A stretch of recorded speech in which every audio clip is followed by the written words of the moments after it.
Hello guys, ito po i-demonstrate ko po sa inyo kung paano rin yung isang way na gamitin natin yung our homemade XO sauce. So ito nag-fried rice na nga po ako.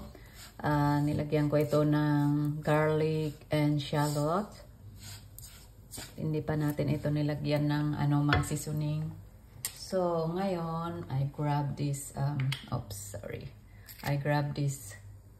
XO sauce na aming pong homemade na paninda. So yan, i-mix mo muna doon sa loob para lahat ay mag-absorb din yung Yan. At i-tap na natin dito sa ating rice. So ayan. Ulam na po siya. Solve na ang ating fried rice. Kahit hindi mo na siya lagyan ng soy sauce o salt and pepper. Solve ka na dyan sa